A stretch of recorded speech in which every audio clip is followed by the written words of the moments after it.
Dozens of boulders that sat for 5 days on the sidewalks along a freeway underpass, intended to discourage homeless people from living there, had been hauled away as last week drew to a close. But the tensions the rocks triggered endured, intensifying a squabble over the plight of the unhoused in a diverse Los Angeles neighborhood. That's right, boulders. Big ones. Dozens of them, some weighing hundreds of pounds each. After the rocks arrived early last week, they were decried by some as hostile architecture, designed to displace homeless people during a week of extreme heat and unhealthful, smoke-choked air fouled by scattered wildfires. The neighbors who paid for the rocks via an internet fundraising campaign saw their plan as a creative, urgent way to prevent people from living on the streets there. They raised $3,650 through GoFundMe to place the boulders on the sidewalks on both sides of Cattaraugus Avenue under the 10 freeway, not far from Culver City.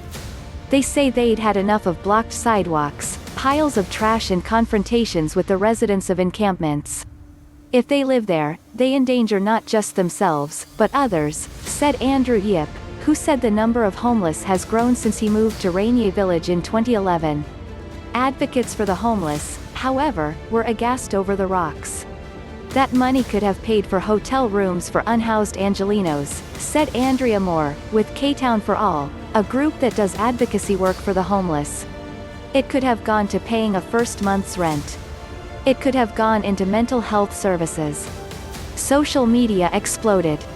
Members of the area's neighborhood leadership, the South Robertson Neighborhoods Council, SRO-NC, an advisory arm of the LA City Council, swiftly distanced the panel from the project and promised to investigate. Residents demanded to know how the rocks got there in a series of bitter exchanges at SRO-NC's public meetings, live cast via Zoom during the coronavirus pandemic. To be clear, this project did not come before our council, nor did we vote to provide any funds toward this project, read a SRO-NC statement up for adoption for its Friday, September 11th, meeting. However, we fully intend to cooperate with law enforcement to help determine the origin and participants involved in this action. One resident called for a third-party investigation into who on the council may have allowed the action. After all the controversy, screenwriter Peter Iliff, a nearby resident, and other supporters of the boulders reflected on their short-lived effort.